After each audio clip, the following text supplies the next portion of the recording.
주의 전에 오신 우리 성도님들과 또 가정에서 예배를 드리고 계시는 모든 분들에게 동일한 하나님의 은혜가 있기를 주님의 이름으로 축복합니다.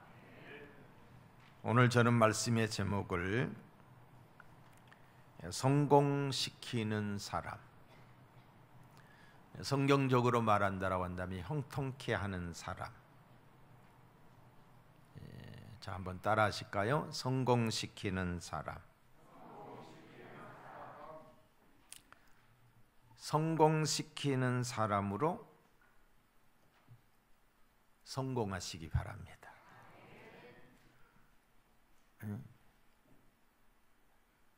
누구를? 자녀를, 남편을, 더러는 이웃을. 나 때문에 그들이 성공자가 되시기를 축원합니다. 진정으로 성공하는 사람은 어떤 사람이냐? 남을 성공시키는 사람, 남을 복되게 하는 사람, 남을 형통케 하고 윤택케 하고 나를 통해서 다른 사람이 바르게 살게 하는 사람. 이 사람이 축복의 통로고 성공시키는 사람인 줄로 믿습니다. 남이야 어떻게 되든 간에 나만 잘 되면 된다.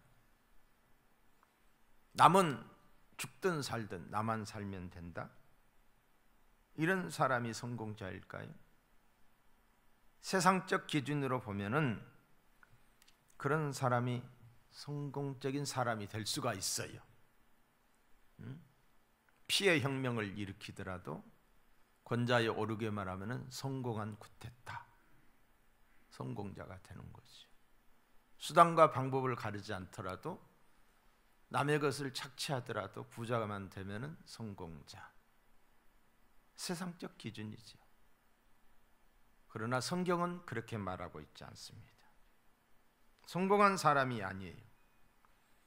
진정한 성공은 남을 성공시키, 물론 나도 잘 되고 남을 기쁘게 하고 남을 행복하게 하는 사람이 성공적인 인생을 사는 줄로 믿습니다. 우리 예수님은 성공시키는 삶을 사셨어요. 어떻게? 죄인을 의인 되게 했어요. 지옥 갈 사람을 천국 가게 했어요. 가난한 자를 축복하셔서 부유케 하셨어요. 슬픈 자들에게 기쁨을 주셨어요. 절망하는 자들에게 소망을 주셨어요. 구원하기 위해서 이 땅에 친히 내려오셨고 희망을 주기 위해서 이 땅에 오셨어요. 평화를 주기 위해서 하늘 보좌를 버리시고 낮고 천한 인생 마국간에 태어나셨어요. 예수님은 남을 성공시키고 살리시는 분이셨습니다. 그렇다고 할진대 예수님을 믿고 또 예수님의 가르침을 받고 있는 저희들도 이웃을 복되게 하고 남을 성공시키는 저와 여러분 축복의 통로가 되기를 축원합니다. 어떻게 살아가는 것이 사람들을 성공시키는 것일까? 제가 이제 새해 첫 달이기 때문에 이런 설교를 해요. 다음 주부터는 이제 창세기 강의에 나갈 거예요. 첫째로 칭찬하는 사람이 되자. 자, 따라합시다. 칭찬하는 사람. 칭찬보다 더 좋은 보약이 없대요. 칭찬보다 더 좋은 치료약이 없대요. 칭찬은 마음을 따뜻하게 해줍니다. 칭찬을 받으면은 살맛이 납니다. 용기가 생겨집니다. 존재의 가치를 느껴지게 되고 칭찬을 받게 되면 자존감이 높아지고 하던 일을 더 잘합니다. 칭찬하면 고래도 춤을 춘다고 그러잖아요. 칭찬 한마디로 인생이 바뀌어버린 사람들이 있어요. 누구든지 칭찬받기를 원합니다. 그렇죠? 비난받기를 원치 아니하지. 그러니까 칭찬하는 사람 앞에 사람들이 모여요.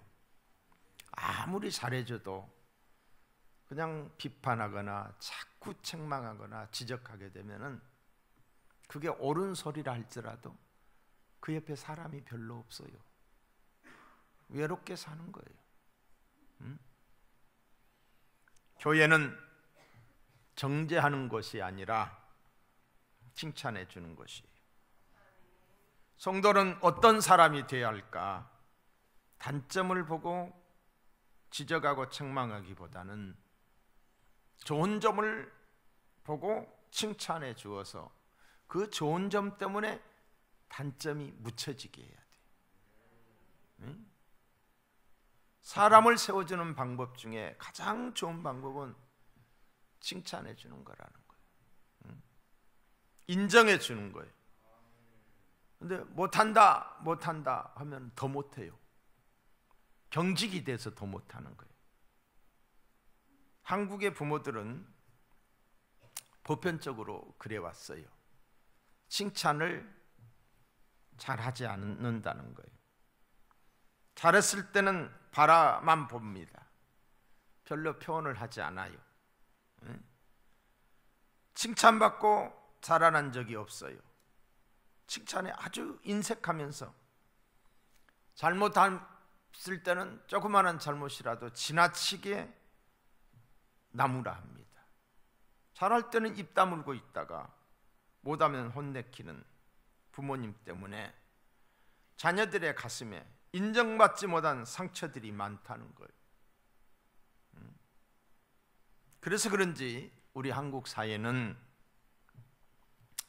잘한 사람 잘했다라고 말하기보다는 시기하고 무시하고 비난하는 일들이 너무 많아요. 조금 잘하고 똑똑한 사람은 어떻게 해서든지 끌어내려서 그냥 넘어지게 하는 것이 한국 사회의 모습이에요. 잘하면 잘한 대로 그냥 인정해 줘야 되는데, 이기태 씨가 쓴 만물상이라고 하는 이 신문에 나오는 거기에 글을 보니까 한국인의 특성을 어떻게 표현을 했냐면은 개의 표현을 했어요. 개. 멍멍 개가 아니라 바닷가의 개. 개를 잡아가지고 이런 뭐 그릇에다 이렇게 큰 다라나 이런 것에다 담아놓게 되면은 개가 자꾸 올라간대. 막 올라가면은 밑에 있는 개들이 그 꼴을 못 본다는 거예요. 어떻게 해서니 끌어내린다는 거예요. 한국인의 특성이 그렇다는 거예요. 격려해주고 칭찬해주는 것이 아니라. 여러분, 사람은 누구나가 어두운 면이 있고 밝은 면이 있습니다. 잘하는 장점이 있고 못하는 단점이 있습니다. 모든 것 다 못하는 것만은 아니에요. 또 그렇다고 해서 모든 것 다 잘하는 것만도 아닙니다. 이 두 가지가 같이 있어요. 여기서 우리는 어떠해야 되느냐? 어두운 면만, 잘못하는 것만 보고 비난거리를 찾을 것이 아니라 잘하는 면을 보고 잘하는 것을 칭찬해 줌으로 더 잘할 수 있게끔 해야 된다는 거지요. 더 잘할게요. 어떻게 하면 칭찬거리를 찾을까? 우리의 못된 습관 가운데 하나가 뭡니까? 남의 흠집을 잡는 거예요. 남을 깎아내리는 거예요. 이건 잘못이 악한 거예요. 잘못을 넘어서 악한 거예요. 이런 사람과 가까이 있다 보면 손해를 많이 봐요. 손해를 많이 봐요. 남의 약점을 찾으려고. 여러분, 그제도 제가 식당에 갔는데 그러시더라고요. 밖에서 사진을 찍고 가는 사람들이 있대. 뭐 하라고? 남 고발하려고. 어쩌다 보면 음식점에 사람이 좀 더 들어올 수도 있잖아요. 찍어다가 고발한다는 거예요. 응? 고발 정신이 아주 좋아요. 칭찬하면 칭찬이 갑절로 우리에게 돌아오고, 욕을 하게 되면은 갑절로 우리에게 돌아오게 돼 있어요. 응? 마치 무엇과 같느냐? 산울림과 같아요. 산에 가서 우리가 사랑해 하면은 산에서 사랑 하고 자. 미워하면은 미워 그러잖아. 다시 내게로 다가오는 거예요. 울림에 대해서. 칭찬하는 사람은 남을 성공시키는 사람입니다. 사람마다 특성이 있어요. 똑같지 않아요. 공산품처럼 짝짝 찍어낸 게 아니라 이 말이. 상품이 아니에요. 삶의 방식도 달라요. 다르다고 해서 틀린가요? 틀린 게 아니지요. 다양한 거예요. 다양성을 인정해 줘야 돼요. 내게 없는 것이 상대방에게 있으면 칭찬해 줘야 돼요. 그것이 틀린 것이 아닌 이상 비난이 되어서는 아니 된다는 거죠. 우리 모두는 하나님의 작품이에요. 아멘. 상품이 아니라 하나님의 작품이에요. 작품은 값이 없어요. 값이 없어요.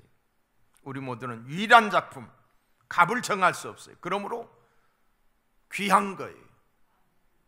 성경이 그래서 이렇게 말해요. 천하보다 귀하다라고. 여러분 옆 사람이 있는 사람이 천하보다 귀한 사람. 아멘. 한번 보세요.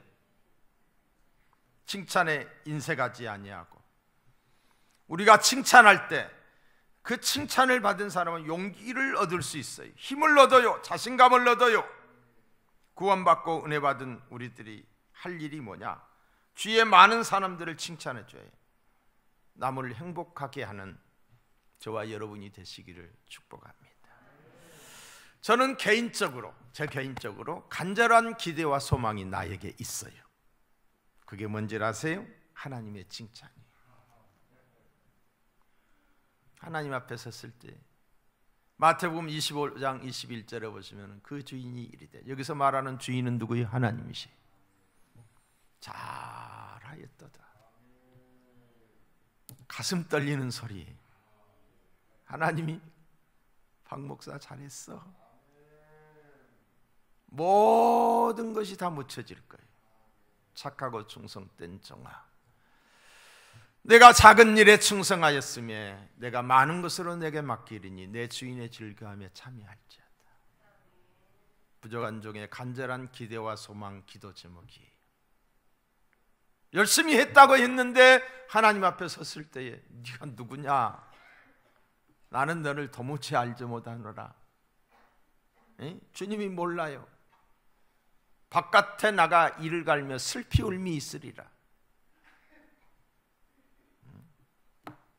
차라리 목사가 안 되고 세상에서 재미나 봤어야지. 둘째로 격려하는 사람이 되어야 됩니다. 자, 따라합시다. 격려. 여러분, 지금 우리는 참 어려운 시대를 살고 있죠.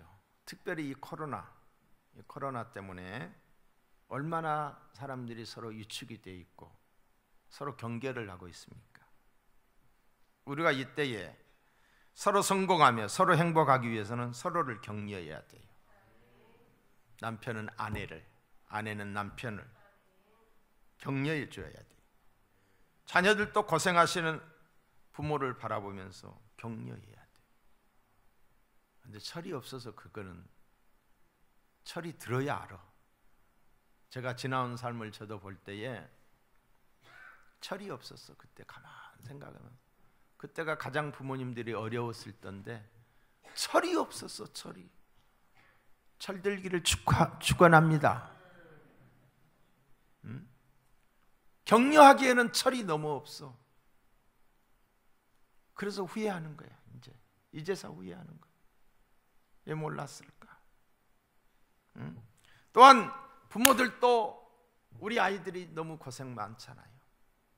고생 많아요. 그 등치 큰 놈의 자식들이 손바닥만한 의자에 앉아가지고 하루 종일 앉아있는 게 쉬운 일이에요? 공부한다고?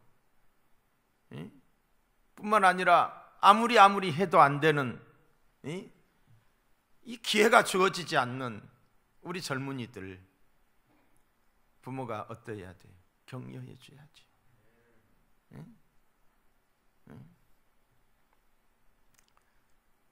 격려는 아니고 자꾸 물어보니까 시골 안 간대잖아요. 부모 집에 안 간대잖아요. 너 언제 취직하냐? 너 언제 결혼하냐? 응? 서로 격려할 때에 가정에 화목이 있을 줄로 믿습니다. 비록 가진 것이 여의치 않아도 서로 격려하다 보면 행복해지는 거예요. 서로 행복하기 위해서, 서로 성공하기 위해서 격려하세요. 격려에 인색하지 않기를 축복합니다. 조지 애덤스는 격려는 영혼의 산소라고 그랬어요. 또한 독일의 철학자 시인 괴테는 지적도 중요하지만 지적 때로는 필요하지요. 지적도 중요하지만 지적 뒤에 격려는 소나기 뒤에 햇빛과 같다 그랬어요. 응? 격려는 인생을 춤추게 합니다. 동화작가 안데르센의 천재성은 어머니의 격려로 개발이 되었대요. 천재성이.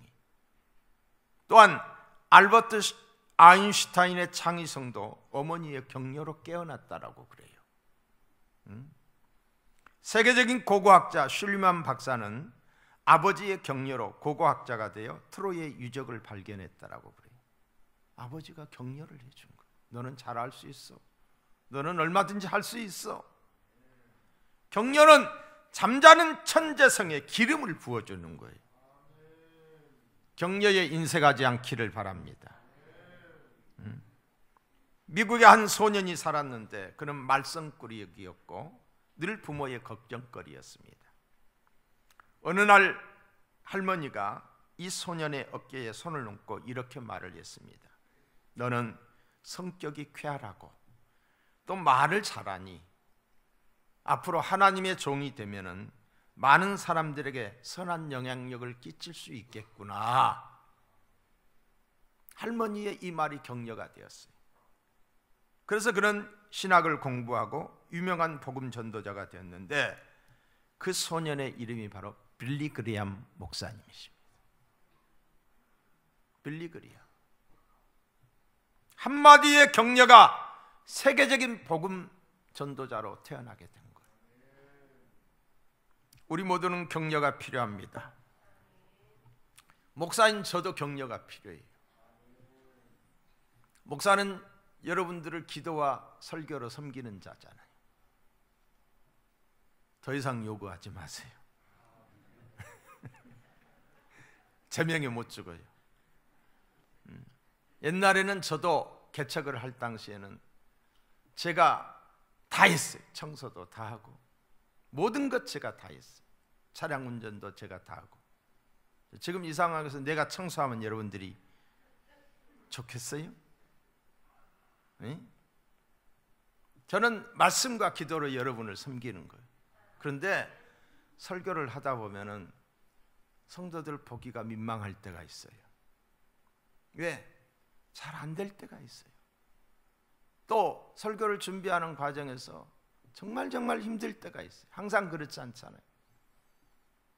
낙심됐을 때에 누군가가 목사님 은혜 받았습니다 하면은 저게 격려가 돼요. 여러분의 말 한마디에 저는 은혜를 받는 거요. 서로 격려가 돼야 돼.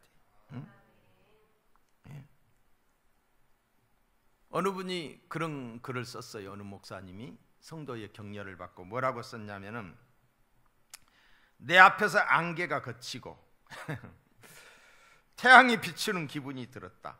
나는 하나님이 값없이 주시는 무한한 공기를 마음껏 들이마셨다.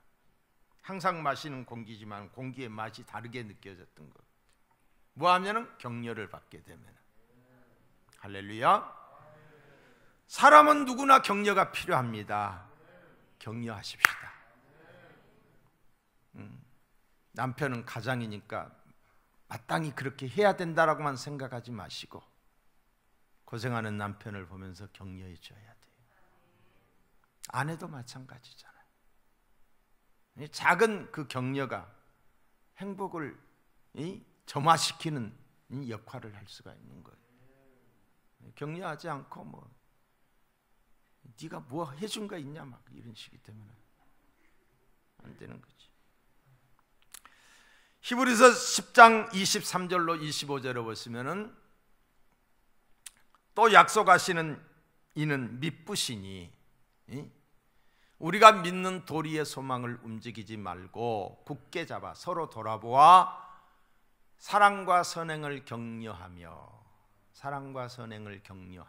서로 돌아보아 모이기를 피하는 어떤 사람들의 습관과 하지 말고 오직 권하여 그날이 가까움을 볼수록 더욱 그리하자. 모이기를 피하는 어떤 사람들과 같이 하지 말고 그날이 가까울수록 더욱 그리하자. 뭘? 모이기를 격려하라는 거예요. 기독교는 모이는 종교예요.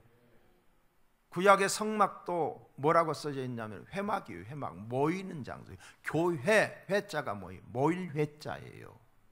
에클레시아, 흩어져 있는 사람들이 모이는 게 교회예요. 모여서 뭐 하느냐? 모여서 하나님께 예배 드리는 거. 이게 교회예요. 이게 교회의 생명이에요. 예배를 안 드리면 생명줄을 끊는 거예요. 어제 어느 분이 전화가 왔어요. 태희 결혼식 때 제가 주례를 쓰고 났더니 어느 분이 저를 알아보는 거예요. 그러면서 제 설교를 듣고 있다고. 그래서 그때 알게 된 사람이에요. 저 청주 쪽에서 농장을 하시는데 농장만 하는 것이 아니라 그 농장에서 치즈를 만들어서 전국에 있는 백화점에 납품한다라고 그러더라고요. 사업을 크게 하시는 분인 것 같아요. 제가 모르긴 몰라도 어제 전화가 왔어요. 교회에서, 자기 교회에서 백신을 안 맞은 사람은 교회 오지 말라고 했다고 그래서 저한테 울먹이면서 전화가 왔어요. 울먹이면서. 물론 방역 지침에 따라서 국민된 한 사람으로서 우리가 나만을 생각하는 것이 아니라 이웃을, 공동체를 생각하면서 우리가 맞아야 될 경우는 맞아야 됩니다. 그러나 그거는 어디까지나 개인의 자유예요. 맞고 안 맞고는 개인의 자유다 이 말이에요. 근데 국가에서도 개인의 자유를 억압하지 않는다라고 말을 하면서도 못 들어오게 해요. 못 들어가게 해요. 그런 사람 있으면 음식점, 정지명령 내지는 과태료를 물게 해요. 이건 강제화하는 거나 마찬가지지. 뿐만 아니라 그분이 기저질환이 있기 때문에 자기 몸을 자기가 잘 알기 때문에 자기는 철저하게 조심하면서 안 맞겠다는 거예요. 그런데 아닌 게 아니라 지금 이 백신으로 인해서 이제 얼마 전에 제가 통계 1,300만 명이 넘었어요. 죽은 사람이. 그렇게 백신 때문에 죽었다고 주장하는 사람이죠. 이제 국가에서 인정하는 사람은 2-3명밖에 안 돼요. 그리고 죽을 만큼 아팠던 사람들이 많아요. 그래서 안 맞는 거죠. 여러분, 세월호로 인해서 죽은 사람이 304명이에요. 1,300명이 넘어요. 그렇다고 한다면 관심을 가져줘야 되지. 아무런 그냥 죽으면은 그냥 끝나는 거지요.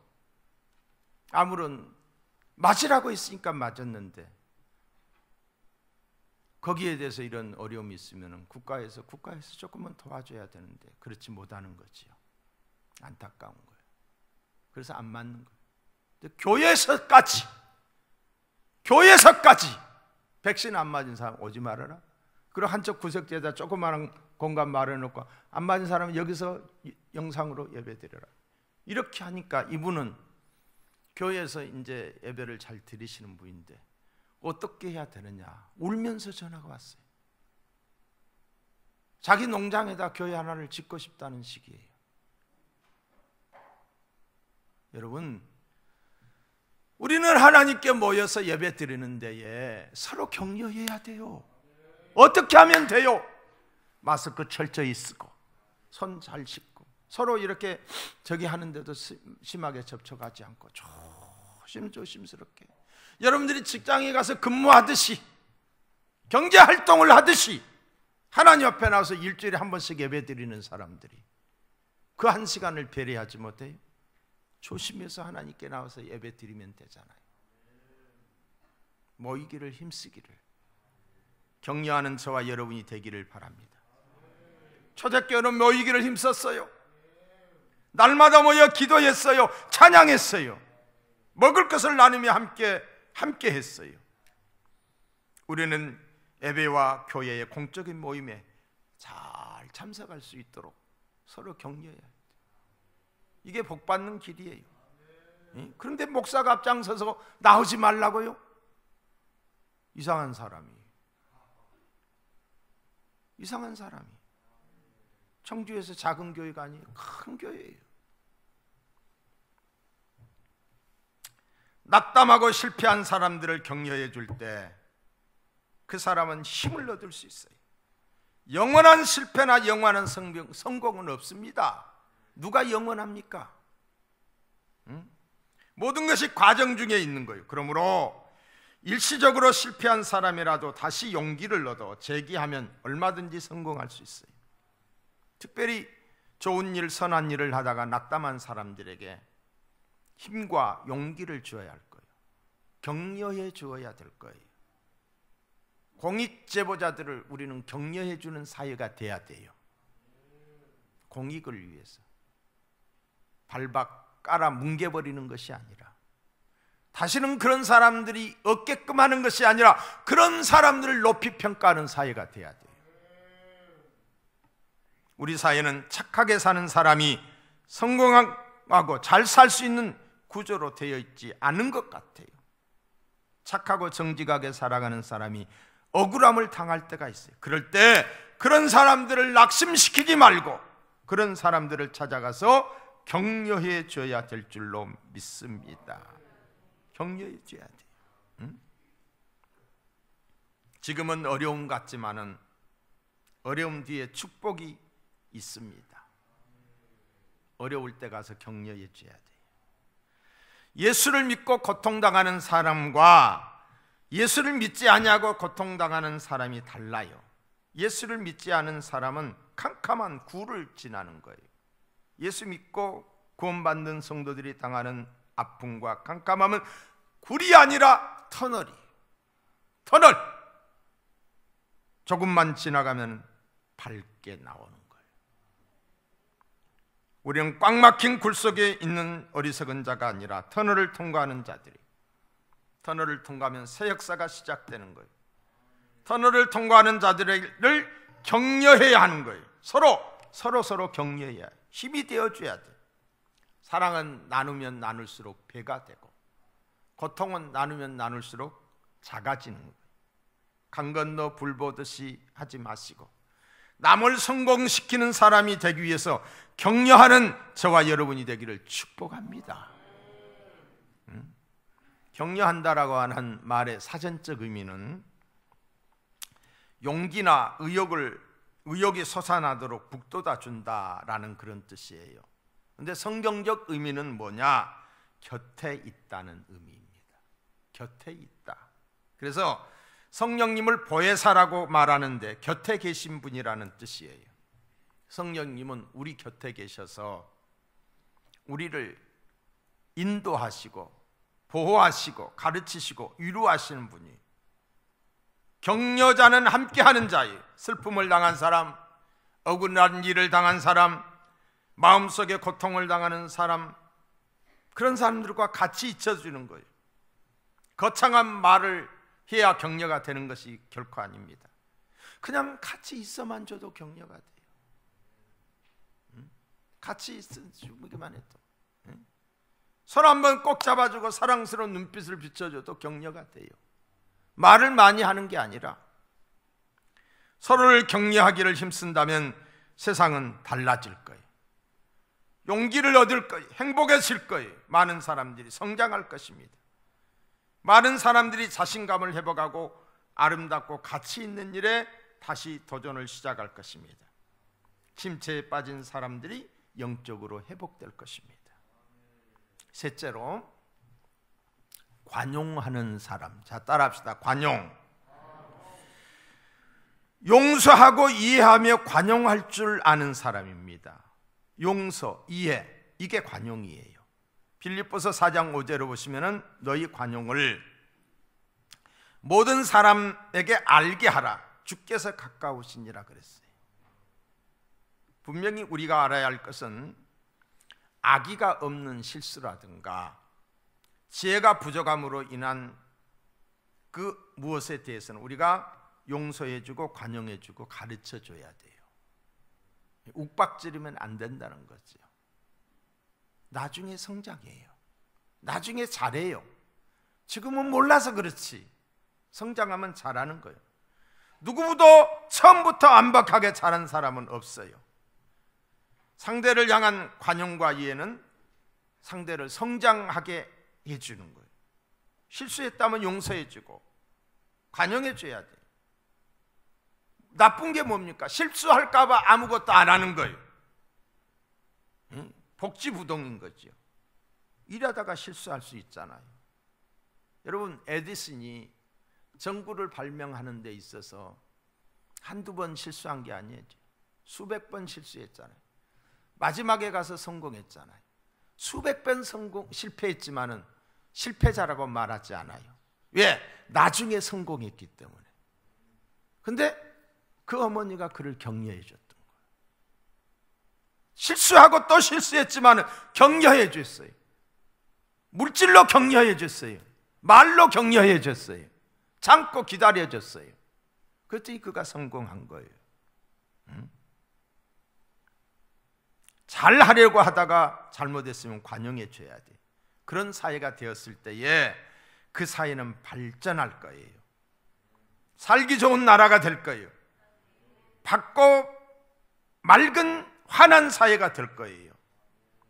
디도서 3장 2절에 보시면 아무도 해방하지 말며 다투지 말며 관용하며 범사에 온유함으로 모든 사람에게 나타낼 것을 기억하라 라고 그랬어요. 여러분, 어제 지난 주간 신문에 이런 글이 나와 있어요. 낙태가 2년 연속 전 세계 사망 원인 1위를 기록했다. 코로나로 죽은 사람이 많이 있지만은 코로나의 3배, 여기 보니까 낙태는 약 4,260만 건으로 이 코로나 전염병으로 인해서 1,300명보다 3배 이상이 많았다, 이렇게 기록이 되어 있어요. 여러분, 뱃속에 있는 태아 죽여도 괜찮습니까? 그건 사람 아닙니까? 사람이에요. 형태가 완전히 갖추어지지 않는 인격체예요. 사람이에요. 그런데 그 어떤 전쟁보다도 1년에 4,200만 명씩 죽이는 거예요. 누가? 사람이. 양심의 가책도 없이. 우리 우려해야 돼요. 누가 우려요? 우리가 우려해야 돼요. 그런데 어느 대선 주자는 낙태를 앞으로 의료보험으로 지급하겠다, 이런 공약을 내더라고요. 우리나라 미친 거예요.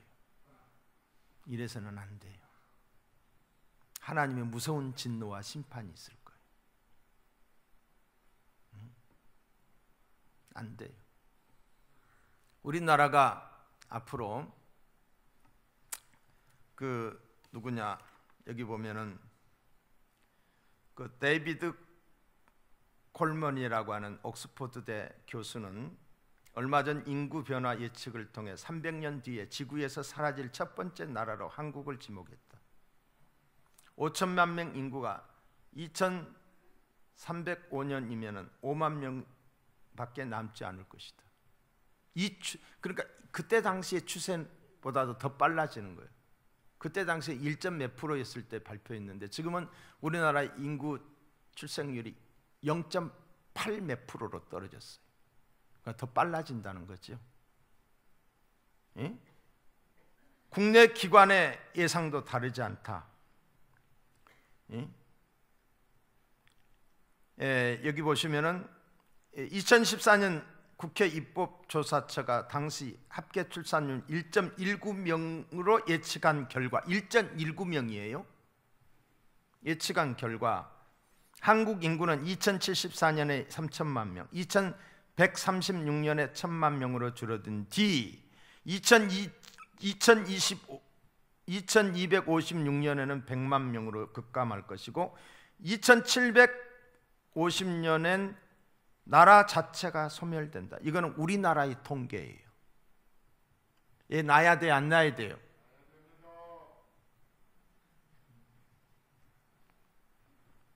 여기에 대해서 대안들을 제시해야 되는데 이런 게 없어요. 왜 꺼리는 것이니까. 국력은 인구가 들어가야 되는 거예요. 인구 숫자가. 안타까운 이야기를 제가 했습니다. 자, 그리고 마지막 한 가지만 제가 하고 말게요.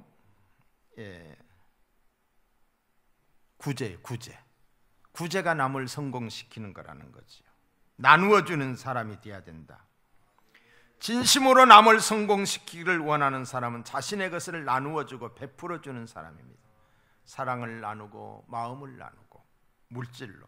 남을 배려하는 마음은 반드시 행동으로 수반되게 되어 있어요. 입으로만 잘하라고 할 것이 아니라 실제로 구제하고 필요한 것을 나누어 줄 때 많은 사람이 힘을 얻어서 성공할 수가 있어요. 다시 재기할 수가 있어요.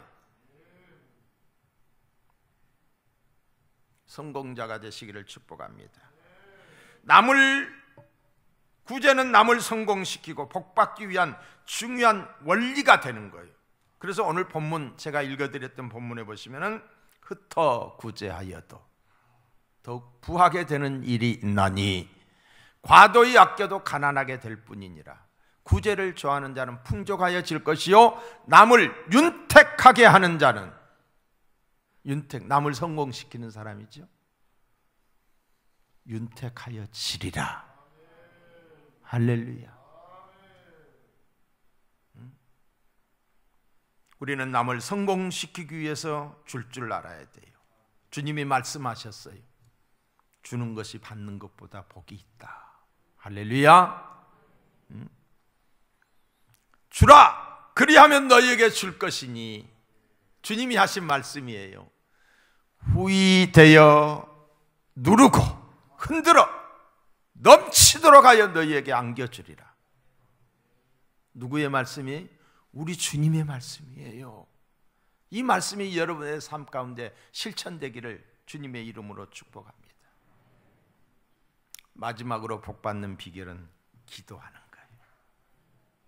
마지막으로 남을 성공시키는 비결은 기도하는 거예요. 기도하면 하나님이 도우십니다. 기도하는 엄마, 기도하는 국민, 하나님이 어때요? 그 자녀 성공시켜 주셔요. 그 나라 하나님이 지켜주시는 거예요. 하나님이 역사에 흥망성쇠를 주관하잖아요. 생사화복을 주장하잖아요. 그 하나님께 우리가 기도하면은 하나님이 우리 자녀 지켜줘요. 한나가 눈물로 기도했을 때에 사무엘인 국가의 지도자로 나오게 된 거예요.